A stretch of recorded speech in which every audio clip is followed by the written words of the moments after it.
Une minute de silence pour Quentin est une honte. Non pas qu'une minute de silence pour un jeune homme tabassé à mort l'est. Au contraire, personne ne devrait mourir pour ses idées. Et je le répète, c'est un meurtre et certaines personnes doivent être condamnées. Mais l'histoire ne s'arrête pas là. Il y a un devoir d'analyse sur la situation qui est nécessaire. Car la complaisance de nos institutions par rapport à un type de meurtre à caractère idéologique est sincèrement un problème. La minute de silence en elle-même ne l'est pas. Mais où est celle pour Aboubacar Cissé, Hichem Miraoui ou encore Ismaël Ali? Où est l'indignation nationale sans pour autant excuser sa mort des comportements de Quentin? Où sont les prises de responsabilité de la République par rapport aux violentes rixes répétitives entre groupes violents qui, sous la casquette de la liberté d'expression, sévit quotidiennement depuis des années? Où sont les rappels à l'ordre sur la désinformation répétitive et systémique des médias en France? Je le rappelle, ce que je condamne aujourd'hui n'est pas de droite ou de gauche. Ce que je condamne, c'est les violences, les meurtres, le néonazisme, l'inégalité gouvernementale, la désinformation et le fascisme. Car malgré ce que nos politiques veulent nous faire croire, soutenir l'une de ces situations ne veut pas dire soutenir un parti politique. Je peux condamner le massacre par un groupuscule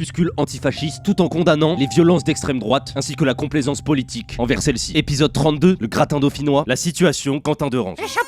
Ouais Chapi, T'entends ces commentaires arriver? c'est sûrement cuisine engagée. Ça fait danser les doigts. C'est parti. Premièrement, il est important, de manière totalement dissociée à son malheureux meurtre, de comprendre qui est Quentin. Car contrairement à ce qui est dit sur les médias, Quentin n'est pas un jeune homme tout gentil qui est méchanté. Quentin faisait partie de l'Action française, l'extrême droite violente et antisémite historique en France. Il faisait d'ailleurs partie du défilé du 9 mai 2025, défilé néofasciste à caractère nazi, où on a pu voir de multiples signes et logos nazis. Rien de tout ça ne retire un gramme de la catastrophe qu'il a subie. Mais il est important de comprendre ce que les médias ne nous disent pas. Par exemple, voici ce qui est trouvé sur les lieux de l'hommage à Quentin, place de la République. Ce qui est important de dissocier, c'est la gravité des faits et le comportement de la personne touchée. Car ce n'est pas possible de légiférer et de rendre normal, à cause de sa malheureuse mort, ses propos et ses comportements. Et vous allez me dire, ils ne le font pas, et vous auriez raison, ils ne font pas directement, mais en ignorant et en instaurant une minute de silence, sans préciser sur qui est réellement ce jeune homme, c'est aux yeux de la majorité de la population, d'un électorat de droite, légitimé en ne relevant pas ce type de comportement, qui sont tout aussi condamnables. Sans oublier l'inégalité dont fait preuve nos institutions quand elle ne fait pas de minute de silence pour un homme religieux, pieux, qui se fait assassiner de 37 coups de couteau pour des raisons religieuses et ethniques. En deuxième point, il n'y a pas que les meurtriers qui ont du sang sur les mains. C'est à la République de dissoudre et condamner, avant le drame, les groupuscules violents qui depuis toujours font des morts. C'est cette même République qui politise la mort d'un enfant qui a du sang sur les mains. C'est les groupes identitaires, se prenant féministes, en étant anti-avortement et racistes, qui font venir des hommes pour les protéger dans des endroits où ils vont provoquer la violence, qui ont du sang aussi sur les mains. Mais c'est aussi ceux qui ont tué, comme toujours. Mais par contre, là où rien n'est comparable, c'est que les minutes de silence, elles, ne sont pas tout le temps présentes.